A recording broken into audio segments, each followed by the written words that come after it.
Dream 11 के बारे में आप तो सब कुछ जान ही गए होंगे आप। ये ऑनलाइन गेमिंग ऐप है। देश के कई युवा इस पर गेम भी खेलते हैं। अच्छा, इस कंपनी का कद बढ़ा कैसे और कैसे ये कंपनी सुर्खियों में आई? ड्रीम 11 ने जून 2023 में टीम इंडिया की जर्सी को स्पॉन्सर किया था। तब बीसीसीआई ने 358 करोड़ रुपए में ड्रीम 11 को स्पॉन्सरशिप दी थी।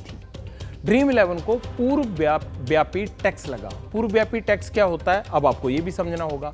मान लीजिए कोई कंपनी अगर किसी कंपनी को टेक ओवर करती है, एक कंपनी दूसरी को, और पुरानी कंपनी पर बकाया टैक्स है, इसे ही रेट्रोस्पेक्टिव यानी पूर्व व्यापी टैक्स कहते हैं। टैक्स न भरने पर CGST अधिनियम 2017 की धारा 122 और 131 के तहत कार्रवाई हो सकती है। धारा 132 और 138 में इल्जाम साबित होने पर कंपनी का लाइसेंस रद्द हो सकता है, मालिक को जेल भी हो सकती है। अब सरकार से टैक्स वसूलने में कहां चूक हुई, क्योंकि भाई इतना टैक्स था, लिया क्यों नहीं? ड्रीम 11 से गलती कहां हुई? रेगुलेशंस को फॉलो करने के बाद भी अगर आप काम कर रहे हो, उसके बाद आपको इस तरह के नोटिस आ रहे हैं, जिस कंपनी की एक नेटवर्थ ही नहीं है, जिस कंपनी के 55,000 करोड़ की नेटवर्थ नहीं है, 50,000 करोड़ की नेटवर्थ नहीं है, 20,000 करोड़ की नेटवर्थ नहीं है, उस कंपनी को आप उतने बड़े टैक्सेस के नोटिस दे रहे हैं। या तो सरकार इसे कानून अमेंड करके कह दे भाई ये प्रोहिबिटेड आप नहीं करेंगे, तो खत्म है। अब इकोनॉमी के लिए, पॉलिसी को अपने बढ़ाने के लिए, एक्टिविटी बढ़ाने के लिए विश्व में सारी जगह होती हैं, कैसीनो चलते हैं और चलते हैं। अब लिबरल माइंड भी रखना चाहते हैं, लेकिन इस तरह का अगर 28% टैक्स लगाएंगे और वो भी टोटल बेटिंग वैल्यू पर लगाएंगे तो वर्चुअल इंडस्ट्री खत्म हो जाएगी। ड्रीम 11 का मसला अब कोर्ट में है। इसमें वैसे कई कानूनी पेंच भी हैं, लेकिन पैसा तो देना पड़ेगा। एक्सपर्ट तो यही कह रहे हैं कि अच्छा, एक बात ये भी है कि देश में GST कितना चोरी होता है। पिछले 3 सालों का आंकड़ा हमने खंगाला, चौंकाने वाले फैक्ट्स पता लगे उसमें। 2020 से 2023 मई तक 2,68,000 करोड़ रुपए का GST चोरी हुआ। 2020 से 2023 के बीच GST चोरी के 43,516 केस आए।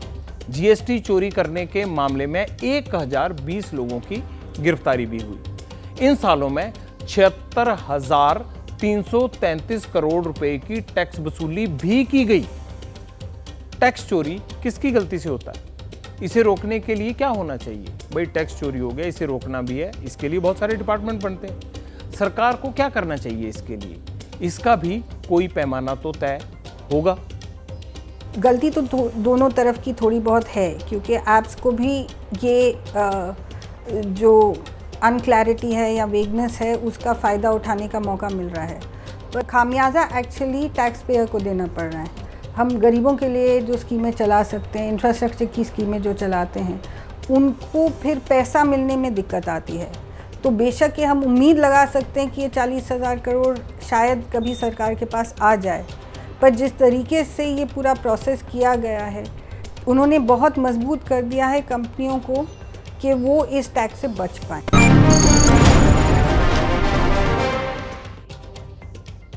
ना नॉमन तेल होगा, ना राधा नाचेगी। यूपीए सरकार ने वोडाफोन पर भी ऐसे ही रेट्रोस्पेक्टिव टैक्स लगाया था, लेकिन केस का कुछ नहीं हुआ। सुप्रीम कोर्ट ने कंपनी के हक में फैसला सुनाया और सरकार को उल्टा कंपनी को करीब 8,000 करोड़ रुपए का टैक्स लौटाना पड़ गया था। एक्सपर्ट का कहना है कि अब भी होगा यही, या ऐसा हो सकता है। ना कंपनी 55,000 करोड़ रुपए का टैक्स देगी और ना ही सरकार कुछ ले पाएगी।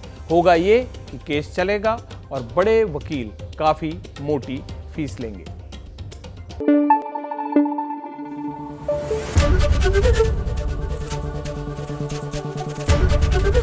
ABP न्यूज आपको रखे आगे।